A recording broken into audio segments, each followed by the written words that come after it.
Today we're going to talk about, are your microservices naked and afraid? And to give you a little context about this, I just want to kind of start with a story. In around 2006, I used to work for Amazon, and that's where I got introduced to the world of microservices before it was a word. And the story was, we had this big monolithic checkout pipeline system. It was for ordering all the products on Amazon. And my team, we were the shipping team, we decided to break out our shipping logic into not just one, but multiple microservices. So we had like a shipping engine that did all the business logic. We had shipping cache services, which was high-speed services built on top of Berkeley DB. And we launched it, we probably should have told somebody, but we launched it 1 week before peak traffic for Amazon. That was probably not a good idea. What happened was, after a couple of days in production, we started noticing that the cache servers started going down. We're like, oh my gosh, what's going on? We boot up a server, and then several hours later, another server would go down. So we thought, oh, you know what? Let's just reboot all the cache servers. Let's see what happens. Not a good idea. So what happened was, we forgot to turn on log rotation, and we forgot to turn on disk monitoring. So the cache servers are filling up. And very soon, that microservice started to fail. And when that microservice started to fail, the client application on top of us, it didn't fail. It started failing intermediately. It was giving long requests. Like, each request was taking a long time to fulfill. So it was causing the threads for the service calling us to fill up. And then guess what happened? Customers were pissed off. They were all pressing retry on their application. We denial service attacked ourselves, and we had to bring down the entire checkout pipeline down for about almost 2 hours. Millions of dollars. We had a very, very expensive retrospective to see what was going on. And the one thing that we learned about that retrospective, the most important thing was, nobody under the age of 27 understood what the hell was going on. All right, so that's how I got afraid of microservices. And if you're not afraid of microservices, you probably should be. And why? Because when you build microservices, especially if it's connected to the internet, it is really complicated. 24/7, things are happening. It's evolving. More so, how your services are being used is evolving too. We had web. Now it's going to mobile. Now it's going to IoT. And then now it's going to chatbots. The only thing common about usage of your microservices is that the scale is going to increase and the use cases are going to increase. And that's one thing I really want to kind of emphasize, is that the complexity of your microservices is not actually the number of microservices out there. It's actually the number of edges between each microservice. It's the number of edges and number of point-to-point connections. So you're like thinking, I'm my microservices behind a firewall. I don't really care, right? Anybody hazard a guess what this is? Yeah, it's a Death Star. It's Amazon Internal Data Center circa 2008. In fact, this was the last time they ever published this, this diagram, because there's just so many services out there. And the one thing you'll notice is that inside your data center looks exactly like the internet itself. I think what we're actually going to start seeing in the future, especially as more and more people deploy microservices, is this concept of zero trust services. So the concept of zero trust services is that there is no firewall. Hackers are already in the system, and everybody, including your teammates building that other service that's calling you, wants to bring down your service and wake you up in the middle of the night. So, I was thinking about, should I talk about how to re-architect it? I thought, probably you already deployed it. You have a schedule. You need to get something done quickly. So I want to kind of give 5 steps of things that you can do that will require no code changes at all. These are kind of best practices. Afterwards, Sandeep is going to demonstrate using the Apigee product how to do it. But really, these are just best practices that you can use a variety of tools for. Step 1. The first step is putting a proxy or API gateway in front of your application server.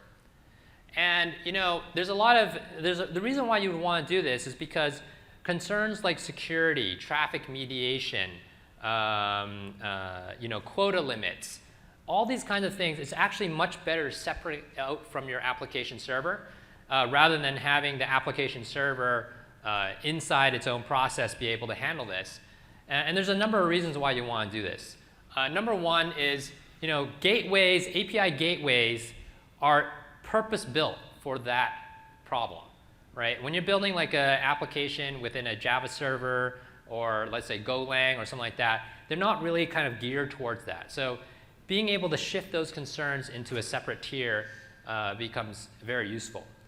The biggest pushback I hear is that, oh my gosh, you're just adding yet another service in between my service.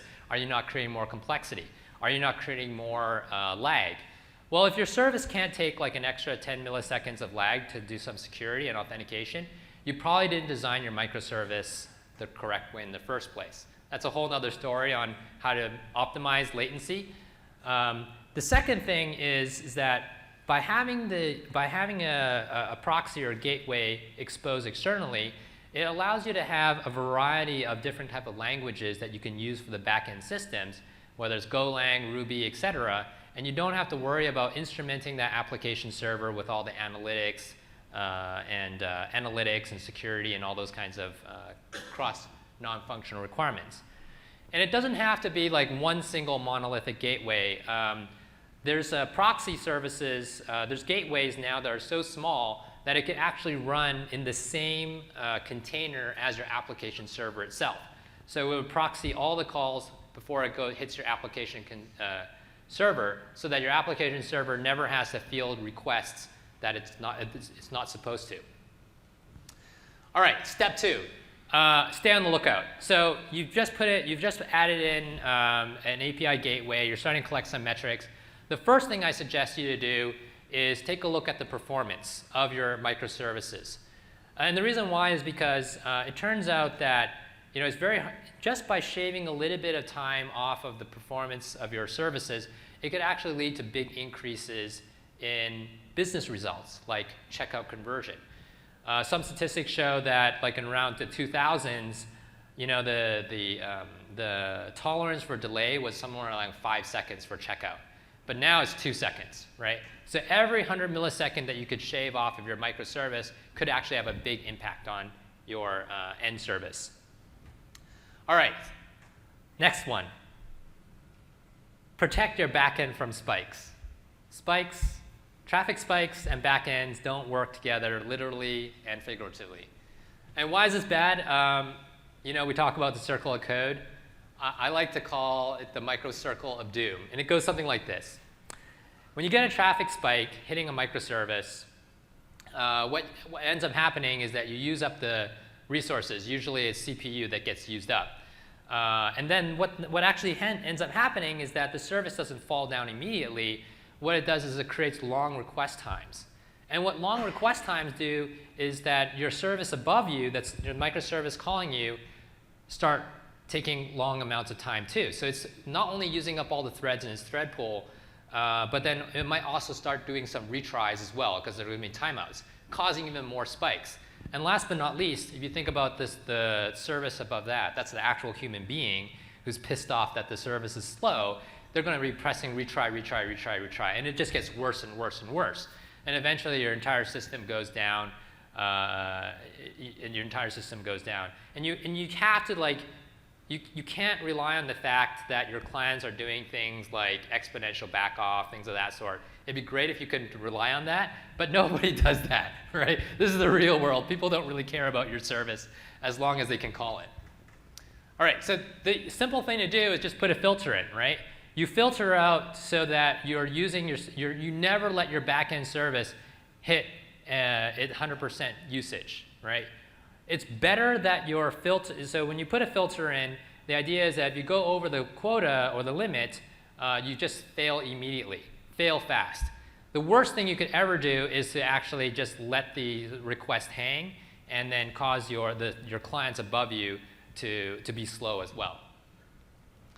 All right, the fourth thing is bots. Now, API bots are actually very, very different from web bots. So these are hackers building bots.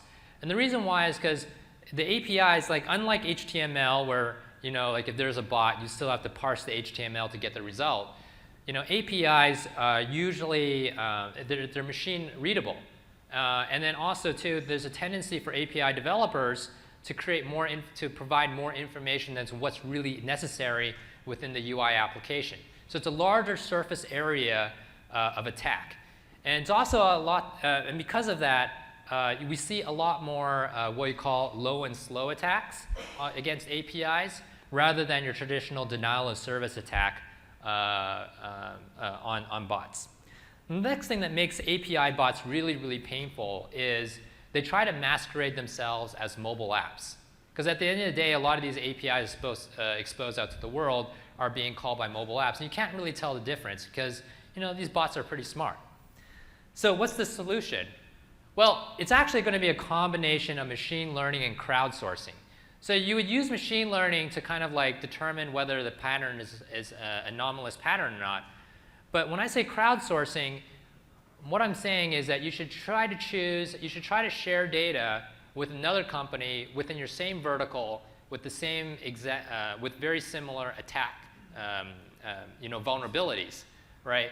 And if you see traffic going to both of your systems that look very similar, you'd know it's a bot. You don't even need like sophisticated machine learning to know that's a bot, because you don't have people you don't have people doing the exact same thing on two different sites at the same time. Only machines do that. All right, fifth step is caching it. Don't waste it. And what I mean by this is that when people think about caching, they always think about it, a lot of them misinterpret it, okay, this is a way to actually improve the response time of my service. But in reality, especially for microservices, caching can be used to drastically reduce your cost of your infrastructure, but also increase the availability of your services as well, as a whole, not just one. What do I mean by that? Well, if you think about it, availability and your costs, aka the number of calls your application servers get called, it's always a function, it's a joint probability, it's a function of the total. So for example, in this use case, we have like one API call coming to one microservice. That microservice spawns off 2 more API calls. And let's just assume that the availability of each service is 99%. So there's a 1% failure. Well, now that you have 3 failures, three services, the chance of failure is 3x. So it's the availability goes from 99% to 97%. And the number of calls is 3. Well, if you just put a cache right in the front of on the very front microservice, and let's say it's low cache rate, let's say 50%, right? What you've done is that you've increased your availability from 97% to 98.5%, just because caches usually have a super high availability. It's almost close to 100%. So just by doing this, you already increase your availability.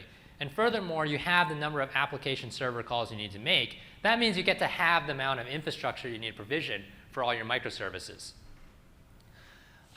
One other thing I recommend, don't just put a cache and not monitor the performance of it. Like if you have a low cache hit rate or a high cache rate, you really need to know it. So having good graphs and good metrics is important. I'm just showing you an example of a hotel that's showing the cache hit rate for their quotes API, like how often do people are calling it to get like what the quote of the day is. Well, what if you actually add caching to all layers? Well, suddenly you go from 97% to 99.25%, because you're actually reducing the probability of failure also on the 2 microservices in the back as well. And in total, you've reduced the number of application server calls from 1 to 3. So that's like a 66% improvement in your COGS for running your application servers. All right, so with that, I'm going to go to Sandeep, and he's going to show you a quick demo of how you can do that with, you can apply some of these best practices with Apigee. Cool. Thanks, Alan. So again, I'll talk about how we can do all that Alan talked about using Apigee product. So what you're looking at right now is the product called Apigee Edge. It's our API management offering. So this is the place where you're coming to manage your APIs, to monitor your APIs. let's take a step-by-step sequence of how you would do those 5 things that Alan talked about. Right, so to begin with, all that we're doing is onboarding the API on the platform. I am using UI to do that, but if you're using something like PCF, or if we have some CI tools like Maven, you can also use our API or integrations with our API to do the same things. But here, at this point, I have an API which is giving me data about hotels. Think of it as a hospitality use case where I have my microservice that is giving information about hotels, where you can update information about the hotel availability, so on and so forth. So all that I do is take my API endpoint and provision that in Apigee. And here Apigee is giving you that what we call as proxy endpoint. Right, in a couple of steps, here the UI is allowing you to add functionality, but I'll just keep it pass through because my use case is I don't want to change the semantics of how I design my service already. So what we are doing is a simple pass through. And being an enterprise platform, you have all this flexibility in terms of your SDLC or lifecycle. As you see, there are what we call as multiple environments. And behind the scenes, they can be run on different capacities. For example, I can have a dev, test, QA, or stage, and all of them can be running on 2 sets of servers behind the scenes, but my production can be running on 8-node server or can be distributed, the micro gateway that Alan talked about. Right, but here at this point, if I build or when I build, what happens is we would have onboarded that API on Apigee, and this is how that API endpoint would look like. Right, so now if I hit this API, it should give the exact same data that I got, the same hotels information. There is no change in semantics. There is no change in schema of my API. Right, so that's step 1. But really what the value is, this is one API that we onboarded, but in reality, you will have multiple microservices that your team is writing, and you can have other teams that are writing microservices too. They're all APIs. Once onboarded through Apigee, either programmatically or through the UI here, you have one place where you have the discovery, you can look at all the APIs that you have. You can look at performance in terms of traffic, error rates, response times, a lot of metadata information that you would need when you need to manage this API. Right, let's pick a use case where I own this offers API and I see that there's a sudden spike of traffic on this API at this point in time. I need to understand as the API owner, from a development standpoint, when there is a spike, which developer application is sending traffic. Like the same Amazon example that Alan talked about. Unless you know, you see a spike, that's good, but unless you know that this spike is coming from all the good applications or bad applications, unless you have that visibility, you will not be able to act on it. A most common example is the client IP address. As a developer, if you look at the client IP addresses sending traffic, and if you see that there is one client IP address that is sending more traffic than what you anticipate it to do, then you have that visibility right there. You can act on that when you choose to. Right, so that's the visibility part. Again, there is a lot of metadata information we collect. I don't want to talk about all of that at this point in time, but I want to come back to the API that we just proxied and talk about how you would add some of that functionality that Alan talked about, right? So that's where I go from the same hotels API that we just proxied as a pass-through. I'll go from the overview to the develop mode, which is where it opens this, what we call as policy framework. So this is the place where you can add functionality using the Apigee Edge product.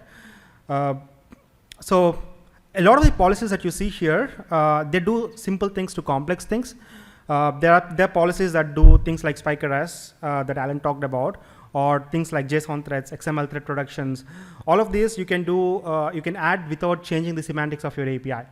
These are just drag, drop, configure, and you have the functionality, and even your API signatures won't change.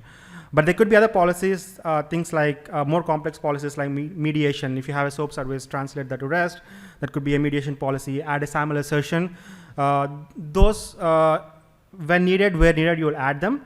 But what we wanted to talk about in this context, in the context of today, is without making a lot of changes, what functionality can you add to make your API, more ready for the internet, right? So this is an example of a spike arrest. And the configurations are, again, things that you can configure, drag, drop, update. Here, you know as an API owner that anything more than 100 requests per second is a spike for your API. So as long as you configure that, Apigee will make sure that anything more than that is blocked at this layer, making sure that your backend is not overloaded when you see the spikes. For the demo, I'll probably make it a ridiculous number, like 2 requests per minute, just to make sure that the API is blocked. Again, these policies can be, like plug and play sequential, right? For example, you might want to add a spike arrest first, and then on the traffic that is spiked, you again want to add a response caching, wherein you're saying or telling Apigee that as long as the next request comes with the same request URI, serve it from the cache. Again, these are configurations that you can change, update based on what your API looks like, right? So at this point, when I save, I would have my API, the same microservice that I have the hotels API, protected from spikes, and response cached for better performance and reliability. Right, so again, all that we are saying or talking about is in the context of one API that we just onboarded a minute ago, but it's the same irrespective of how many APIs you have. These are reusable assets. So it makes it easy for you to uniformly apply that across your API program, across your microservices in your program, right? So before I send traffic, what I'll also do is launch this trace. Trace is, again, it's not a, it's a debug, it allows you to debug your APIs. It's also visibility from that standpoint. So now, the same API that we were hitting, if I send more than 2 requests, it's blocked. From a development standpoint, you have visibility telling you, again, not visibility as in analytics, but like a debugging tool telling you what's happening. Like the first request actually went to the backend, and it's like roughly around 159 milliseconds. But the second request would actually be returned from the cache itself, right? So you have that visibility right here. But the third request, the trace is telling you which policy failed, and you have that, you can drill into what's happening with the API in general. Right, so that's a quick overview of what I wanted to show you with respect to what you can do on your API and how analytics will allow you from an operational standpoint or business standpoint to get that level of information that you need. Right, but let's take it a step further, talk about bot detection. Right, so that's a use case where the data from the analytics is important, but that's not, that alone is not sufficient. You need to mash up data from other sources. You need to identify patterns from other sources. So we've done 2 things there, right? So one is all the data that you see in analytics and all the other functionality of the edge, we have exposed that as an API. So what that means is you can get that data, put it into your big data systems and do your own slicing and dicing. That flexibility is there.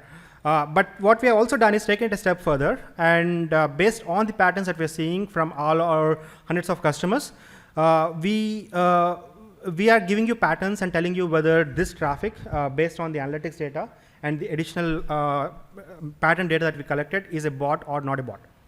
Right, so this is that tool. We call this Apigee Sense. So here is this, again, a sample retail customer, or demo retail customer, I would say, with the data telling you where the bots are coming from, right? So you have visibility around the total traffic, how much of the traffic is coming from bots. Again, not all bots are meant to be blocked right away. There could be good bots where there are partners trying to poll the system to understand the usage, right? So here you see that there are bots where we whitelisted, but mark them to at least let you know that these are bots, and there is traffic that we let pass. And also details around why we think it's a bot, right? So these are patterns where, for example, one of them is this login guesser. This pattern tells you that any application, even though the application is coming in with a valid API key, so it's a valid application from an API standpoint. But what that application is doing in this case, in this pattern, is it's requesting for it's requesting to log in with invalid username and password combination in a sequence. So that is something that a legitimate application would not do, right? So that's an example of a bot. So there are other examples, other patterns, and these patterns can be customized based on the use case, based on the vertical. But the whole point is, even though you're writing your microservices and without changing any of the semantics of your APIs, there is a lot you can do by porting them on to Apigee and managing them in a proper API management platform, right?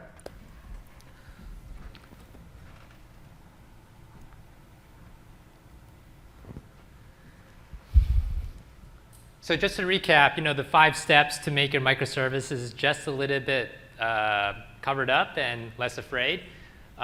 Figure out how to do some sort of pass-through proxy. Put something in front of your application server. Find out some easy ways to improve your performance, especially to show some business value to your customer, to your end users. Guard against the traffic spikes. Guard against bots.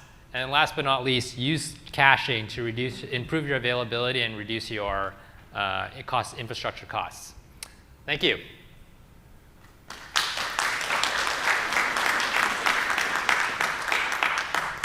So we have some time. We have a few more minutes for a couple of questions. Any questions? Okay, I'll answer that one a little bit later. Yeah. When you respond to a login guesser, do you try to spoof what it looks like it was a false login just continuously, or can you keep it going, keep it confused about what you're doing there? So you're saying for a login guesser, like if you write a bot, can you keep it confused? Is that the question? Can you make sure it doesn't know that it's being locked? Yeah, sure. So we can what we Why don't call you repeat as the question? yeah. So the question is for a pattern that we're seeing, like a login guesser, can we let the bot know that it is being treated properly, but still take an action? Is that the question? Yeah. So we call that honeypotting. We can do that. Give it, send it to a different server, route it to a different server that is giving it stale data or data that it thinks is legit, but you know that you're not being attacked by that bot. A very common scenario. Honeypotting is what we call it. Yeah. Additional question? We'll answer here. How could Apigee be leveraged as an external construct to support single sign-on or abstract authentication outside of your microservices? Apigee provides an API gateway with a variety of authentication mechanisms. As you know, every enterprise has their own thing. So we can extend it as well. So we have customers who've done OpenID. We have customers who've done OAuth. OAuth 2 is the most popular one, though. And there we integrate with existing IDPs like your SiteMinder or Janrain or LDAP or AD, very common. Yeah. Okada was actually the last integration we did. Ping Identity as well. Okay, one last question. How does Apigee integrate with our programs and servers? How do we install them and integrate with our programs? So the question is, how do you deploy Apigee? We have multiple ways of doing it. We have a cloud service that you can use. We have on-prem as well. You could deploy it either as a centralized gateway, or you can there's a micro gateway that you can actually bundle with your container or with your app server and run in the same place. So there's like multiple mechanisms. And last but not least, we have a direct integration with the CF route services so that you can just run one command and it automatically has API management on top of your APIs. All right, thank you very much. We'll be outside the room. If you have questions, feel free to grab us. We'll be here for a couple of minutes.